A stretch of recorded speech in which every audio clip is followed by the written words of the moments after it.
तो सभी भाइयों को मेरी तरफ से जय श्री राम। उम्मीद करता हूँ सभी लोग एकदम बढ़िया होंगे और वेल आगे भी बढ़िया ही रहना। तो आज की इस वीडियो में सबसे पहले तो आप सभी के लिए काफी ज्यादा बड़ी खुशखबरी है, क्योंकि अपने ट्रांजिशन एकेडमी का एक और चैप्टर मांगा पर अपडेट हो चुका है, जो कि आपको जल्द ही देखने के लिए भी मिलेगा। तो चलो अब इस बातचीत को जल्दी से यहाँ पर खत्म करते हैं एंड बढ़ते हैं अपने एपिसोड की तरफ को। तो एपिसोड की स्टार्टिंग में हम यहाँ पर देखते हैं टू हेडेड क्रॉक मॉन्स्टर की बॉडी को, जिसकी हालत काफी ज्यादा ही खराब हो चुकी है। एंड हम यहाँ पर देखते हैं वापस से टू हेडेड क्रॉक मॉन्स्टर को, जिसको काफी ज्यादा छोटे छोटे टुकड़ों में अपने फ्रांसिस ने काट दिया होता है। एंड उसी के साथ यहाँ पर अपना सीन शिफ्ट होता है, जहाँ पर हम बाहर की सिटी को देखते हैं। एंड हम वहाँ पर देखते हैं जहाँ पर अपना फ्रांसिस मिस मूरे को लेकर काफी ज्यादा तेजी से भाग रहा होता है। और उसी के साथ साथ फिर यहाँ पर मिस मूरे बोलती हैं, हम यहाँ पर मॉन्स्टर के लायर से निकलने के काफी ज्यादा ही करीब हैं। और हम यहाँ पर देखते हैं जहाँ पर अपना फ्रांसिस मिस मूरे को उठाकर काफी ज्यादा तेजी से भाग रहा होता है। एंड उसके बाद फिर वो जैसे ही ऊंची जगह से जंप लगाता है, अचानक से ही उसकी नाक से ब्लड आना स्टार्ट हो जाता है। लेकिन हम उसके थोड़ी देर बाद देखते हैं जहाँ पर मिस मूरे फ्रांसिस को काफी ज्यादा मारना स्टार्ट कर देती हैं। एंड उसी के साथ साथ फिर यहाँ पर फ्रांसिस से बोलती हैं, तुमने मुझे बचाया है, उसके लिए काफी ज्यादा थैंक यू। अगर तुम वहाँ पर नहीं होते तो अब तक मैं सच में मारी जाती। लेकिन हम देखते हैं उसके बाद यहाँ पर फ्रांसिस पीछे पलटता हुआ बोलता है, आपको थैंक यू बोलने की बिल्कुल भी जरूरत नहीं है मिस मूरे, क्योंकि मैंने यहाँ पर साथ साथ अपनी भी जान बचाई है। और वैसे भी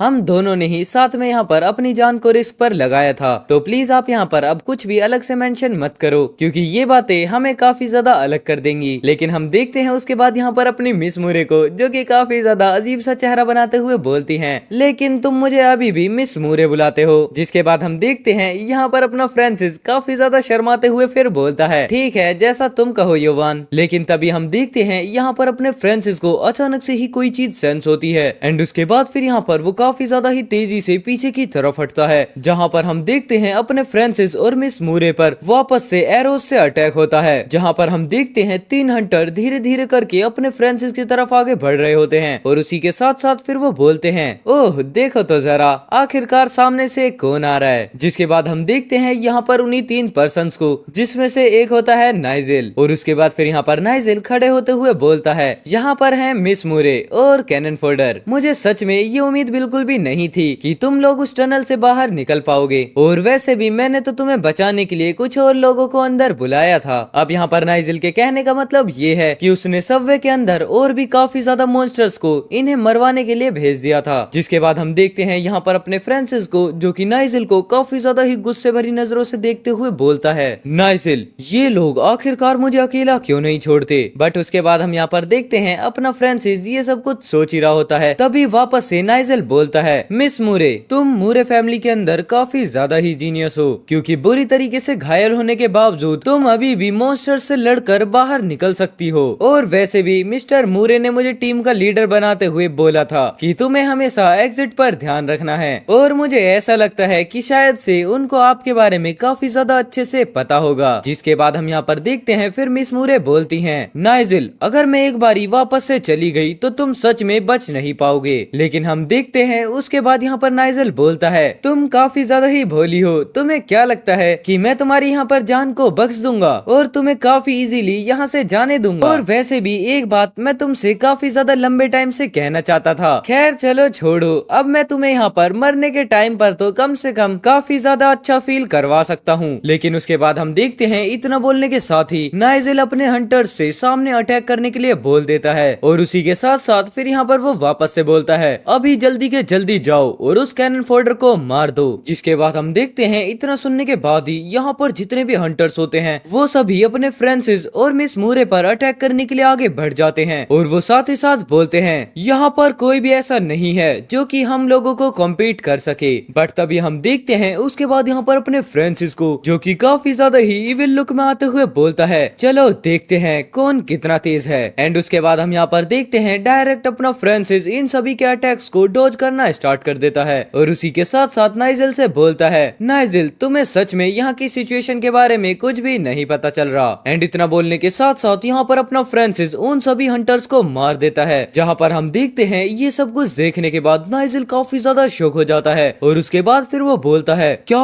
सिर्फ एक पलक झपकते ही आखिरकार ये सब पॉसिबल भी कैसे है। लेकिन उसके बाद हम यहाँ पर देखते हैं अपने फ्रांसिस को, जो कि अपनी पास्ट मेमोरीज को याद करते हुए काफी ज्यादा गुस्सा कर रहा होता है। और उसी के साथ साथ फिर वो बोलता है टाइम आ चुका है ताकि मैं पुराने समय का भी रिवेंज तुमसे ले सकूं। एंड उसके बाद हम देखते हैं इतना बोलने के बाद फ्रांसिस मिस मूरे को साइड में उतारते हुए बोलता है आप प्लीज बस मुझे कुछ मिनट दो, ये जल्दी खत्म हो जाएगा। जिसके जवाब में यहाँ पर अपनी मिस मूरे बोलती हैं ओके। लेकिन उसके बाद हम यहाँ पर देखते हैं अपने नाइजिल को, जहाँ पर उसके सभी हंटर्स बोल रहे होते हैं ये तो इम्पॉसिबल है क्योंकि एडम और elif junior star fallen warriors थे और यहाँ पर जो ये फ्रांसिस है वो स्टार फॉलन वॉरियर रिजर्व का मेंबर होना चाहिए था। एंड उसके साथ ही साथ हम यहाँ पर देखते हैं नाइजिल को भी, जो कि काफी ज्यादा अजीब सा चेहरा बनाते हुए बोल रहा होता है क्या वो यहाँ पर स्टार फॉलन सोर्ड का यूज कर सकता है, और साथ ही साथ जो इसके स्पिरिचुअल एट्रीब्यूट्स हैं वो सभी इंटरमीडिएट स्टार फॉलन वॉरियर के लेवल तक पहुंच चुके हैं। लेकिन उसके बाद हम यहाँ पर देखते हैं नाइजिल वापस से इस बात को अपनी ईगो पर ले जाता है और बोलता है वो सिर्फ स्टार फॉलन सोर्ड पर ही रिलाय करता है, तो सभी लोग उससे दूर रहो और अपने लॉन्ग रेंज वेपन से उस पर अटैक करना स्टार्ट कर दो,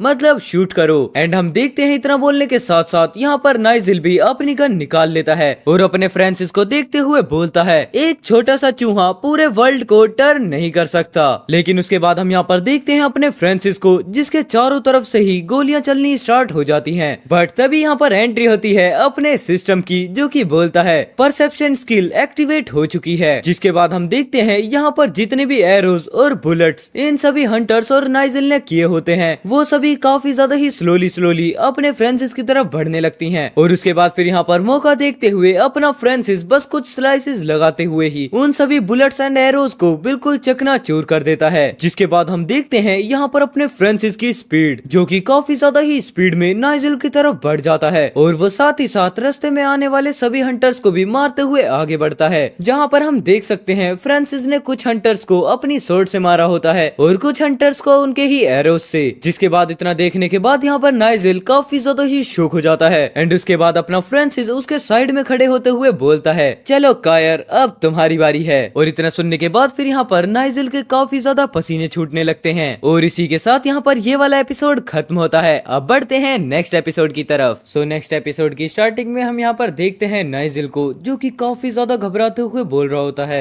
सच में मैं मरना नहीं चाहता। और वहीं पर हम देखते हैं साथ ही साथ अपने फ्रांसिस को, जो कि उसके पास ही खड़ा होता है। लेकिन उसके बाद यहाँ पर फिर नाइजिल पीछे हटकर काफी ज्यादा तेजी से भागना स्टार्ट कर देता है और उसे देखने के बाद फिर यहाँ पर अपना फ्रांसिस बोलता है सच में ये काफी ज्यादा फास्ट है। लेकिन उसके बाद हम देखते हैं एक काफी ज्यादा फास्ट वाली रेस को, जो कि किसी और से नहीं बल्कि अपने फ्रांसिस के भागने से निकली होती है। और उसे देखने के बाद यहाँ पर नाइजिल बोलता है ये मेरे साथ काफी ज्यादा बुरा हुआ क्योंकि अब मेरी मदद कोई भी नहीं कर सकता। लेकिन उसके बाद हम देखते हैं यहाँ पर नाइजिल भाग रहा होता है बट तभी एक हाथ हवा में उड़ जाता है, जो कि किसी और का नहीं बल्कि नाइजिल का होता है। और इतना होने के बाद फिर यहाँ पर नाइजिल काफी ज्यादा जोर से चिल्लाते हुए रोने लगता है। एंड उसी के साथ साथ फिर वो बोलता है स्टार फॉलन सोर्ड तुम्हें रेजोनेट कर रही है। एंड इतना बोलने के बाद फिर यहाँ पर वो झुककर अपने फ्रांसिस से माफी मांगते हुए बोलता है मुझे माफ कर दो फ्रांसिस, प्लीज मुझे मत मारो, मैं तुम्हें जो चाहे वो दे सकता हूँ। लेकिन उसके बाद हम यहाँ पर देखते हैं अपने फ्रांसिस को, जो कि स्माइल करते हुए बोलता है तुम बहुत बड़े कायर हो, अगर तुम मरते दम तक मुझसे लड़ोगे तो शायद मैं तुम्हें यहाँ से जाने दूंगा। लेकिन उसके बाद हम यहाँ पर देखते हैं नाइजिल को,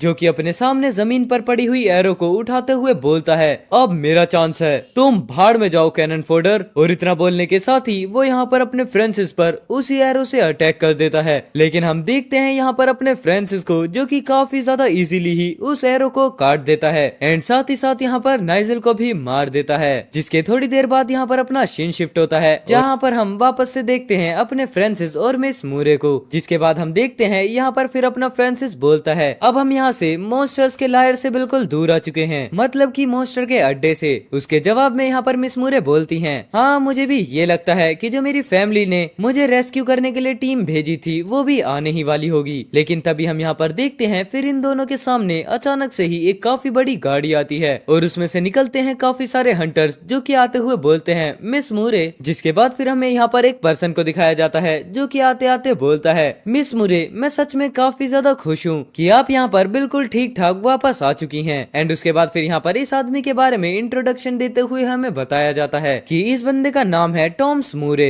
जो कि मूरे फैमिली का बटलर है। एंड उसके बाद हम देखते हैं यहाँ पर अपने मिस मूरे फ्रांसिस से बोलती हैं ये मेरा फोन नंबर है और अगर तुम अगली बार मेरे शहर आओगे तो मुझे कॉल करना बिल्कुल भी मत भूलना। लेकिन उसके बाद हम देखते हैं यहाँ पर अपना फ्रांसिस जवाब देते हुए बोलता है रिलैक्स, तुम थोड़ी शांत हो जाओ, मैं जब वहाँ पर आऊंगा तो मैं सच में तुम्हें फोन जरूर से करूंगा, अमीर लेडी। लेकिन उसके बाद हम देखते हैं यहाँ पर वापस से मिस मूरे बोलती हैं, हे तुम मुझे उस नाम से मत बुलाओ। एंड उसके बाद हम देखते हैं फिर यहाँ पर फ्रांसिस हंसना स्टार्ट कर देता है। लेकिन उसके बाद हम देखते हैं मूरे फैमिली के बटलर को, जिसको शायद से ये बातें बिल्कुल भी अच्छी नहीं लग रही होती, और उसके बाद फिर वो मन ही मन में सोचता है, क्या मिस मूरे ने अपनी सोर्ड उसे दे दी। लेकिन उसके थोड़ी देर बाद हम यहाँ पर देखते हैं मिस मूरे अपने घर जाने लगती हैं, और वो साथ ही साथ काफी ज्यादा चिल्लाते हुए बोलती हैं, भूलना मत तुम मुझे जरूर से कॉल करना। लेकिन उसके बाद हम देखते हैं यहाँ पर फिर बटलर मिस मूरे से बोलना स्टार्ट करता है, उसके फादर ने देश के साथ धोखा किया था तो वो तुम्हें बिल्कुल भी डिजर्व नहीं करता। लेकिन उसके बाद हम देखते हैं यहाँ पर अपनी मिस मूरे फिर बोलती है, तुम आखिरकार किसके बारे में बात कर रहे हो? फ्रांसिस और मैं, हम यहाँ पर सिर्फ टीममेट्स हैं जिन्होंने एक साथ अपनी लाइफ को रिस्क पर लगाते हुए वहाँ से बाहर आए हैं। लेकिन उसके बाद हम देखते हैं यहाँ पर वापस से वो बटलर बोलता है, मुझे यहाँ पर बस ये चिंता है कि वो तुम्हें आगे चलकर धोखा देगा, और अगर बाद में ऐसा कुछ होता है तो प्लीज तुम मुझे उस चीज के लिए ब्लेम मत करना। एंड इतना बोलने के साथ ही फिर यहाँ पर अपना सीन शिफ्ट होता है, जहाँ पर हम देखते हैं उसी नाइजेल वाले स्पॉट को, और साथ ही साथ अब वहाँ पर दो और पर्सन आ जाते हैं, जहाँ पर हम देखते हैं इनमें से एक होता है हरमन मूरे, जो कि काफी ज्यादा रोते हुए और कांपते हुए बोलता है, नाइजेल मैं सच में काफी ज्यादा लेट हो गया। लेकिन उसके साथ साथ फिर यहाँ पर हरमन का असिस्टेंट पीछे से बोलता है, अभी अभी यहाँ पर ये इन्फॉर्मेशन मिली है कि योवान और फ्रांसिस को टॉमस ने पिक किया था, तो इसका मतलब ये हो सकता है नाइजेल को करने वाले भी वही होंगे। और यहाँ पर इतना सुनने के बाद फिर हरमस काफी ज्यादा चिल्लाते हुए बोलता है, योवान और फ्रांसिस अब तुम यहाँ पर मरने वाले हो। और इसी के साथ फिर यहाँ पर अपना सीन शिफ्ट होता है, जहाँ पर हम देखते हैं सिटी के अंदर एक बिल्डिंग पर एक हेलीकॉप्टर को, जो कि धीरे धीरे कर उसी बिल्डिंग पर लैंड करना स्टार्ट करता है। एंड उसके बाद फिर यहाँ पर उसमें से कोई निकलता है, जहाँ पर हम देखते हैं एक आर्मी कैप्टन टाइप पर्सन को, जो कि उस हेलीकॉप्टर में से निकलते हुए बोलता है, ओह तो ये है फॉक्स रिवर सिटी की जेल। एंड उसी के साथ साथ हम यहाँ पर देखते हैं जहाँ पर उसी हेलीकॉप्टर में से एक और फीमेल पर्सन भी निकलती है, और वो बोलती है, ये दिखने में काफी ज्यादा बढ़िया है। एंड उसके बाद फिर हम यहाँ पर देखते हैं इन दोनों का वेलकम करने के लिए यहाँ पर काफी सारे आर्मी के मेंबर्स खड़े होते हैं, और उसी के साथ साथ फिर वो यहाँ पर बोलते हैं, सर हम यहाँ पर प्रिजनर्स के राइट्स की काफी ज्यादा रिस्पेक्ट करते हैं, जो कि उन्हें चाहिए और वो उसके हकदार हों। लेकिन हम देखते हैं उसके बाद यहाँ पर इस पर्सन को, जो कि काफी ज्यादा ही गुस्से वाला लुक बनाते हुए बोलता है, क्या यहाँ पर एक गद्दार भी सब कुछ डिजर्व करता है? जिसके बाद हम देखते हैं वो आर्मी पर्सन जवाब देते हुए बोलता है, नहीं सर, क्योंकि वो ट्रेटर हार्ले हैवलेट एक अलग ही जगह पर है, जो कि सच में काफी ज्यादा वर्स्ट है। एंड उसी के साथ हम यहाँ पर देखते हैं अपने फ्रांसिस के फादर को, जो कि एक प्रिजन में बैठे होते हैं, और उसके बाद फिर यहाँ पर अचानक से ही उनका अलार्म बजना स्टार्ट होता है, और उनसे कोई फिर बोलता है, काफी ज्यादा ही टाइम हो गया है टेरेटर। और यहाँ पर टेरेटर का मतलब एक गद्दार होता है। लेकिन हम यहाँ पर देखते हैं उस पर्सन को देखने के बाद फ्रांसिस के फादर की हालत कुछ ठीक नहीं होती, और उसके बाद वो गुस्सा करते हुए बोलते हैं, क्या ये तुम हो? एंड उसके बाद हम यहाँ पर देखते हैं उन्हीं दो पर्सन्स को, जिसमें से वापस से वो मेल पर्सन बोलता है, मैं तुम्हें आज रात एक अच्छी जगह ले जाने वाला हूँ। और इतना बोलने के साथ ही फिर यहाँ पर अपना सीन शिफ्ट होता है, जहाँ पर हम देखते हैं एक टैक्सी को, जिसमें से कोई बोलता है, हम यहाँ हैं, और उसके जवाब में दूसरा पर्सन बोलता है, थैंक यू सर। जिसके बाद हम देखते हैं ये कोई और नहीं बल्कि अपना फ्रांसिस होता है, और वो साथ ही साथ जेल के पास आते हुए सोचता है, फादर आज रात आपको सब कुछ सच बताना ही होगा, क्योंकि अब मैं आपके नाम को क्लियर करने के लिए बिल्कुल रेडी हो चुका हूँ। लेकिन तभी हम देखते हैं यहाँ पर अचानक से ही अपने फ्रांसिस को काफी ज्यादा आवाजें आनी स्टार्ट हो जाती हैं, जिसके बाद फिर यहाँ पर फ्रांसिस भी ऊपर देखते हुए बोलता है, आखिरकार ये क्या है? एंड उसके बाद हम यहाँ पर देखते हैं आसमान में एक अलग ही टाइप की मशीन उड़ रही होती है, जो कि एक तरीके से हेलीकॉप्टर्स और एरोप्लेन्स का एडवांस मोड हो सकता है। एंड उसके बाद फिर हमें यहाँ पर इस मशीन के बारे में इंफॉर्मेशन देते हुए बताया जाता है, ये एक एयर प्रिजन है, जहाँ पर सबसे ज्यादा ही बेकार से बेकार कैदी को रखा जाता है, जिन्होंने काफी ज्यादा बड़ा अपराध किया होता है। एंड फेल इसी के साथ यहाँ पर ये वाला एपिसोड खत्म होता है। आई होप आपको एपिसोड काफी ज्यादा बढ़िया लगा होगा। अगर बढ़िया लगा है तो प्लीज वीडियो को लाइक कर देना, चैनल पर नए हो तो चैनल को सब्सक्राइब कर लेना, और प्लीज अपने दोस्तों के साथ भी शेयर कर देना, क्योंकि अपनी रीच काफी ज्यादा डाउन चल रही है। तो चलो मैं मिलता हूँ आपसे कल एक और नए एपिसोड के साथ, तब तक के लिए take care, goodbye and जय श्री राम सभी भाइयों को।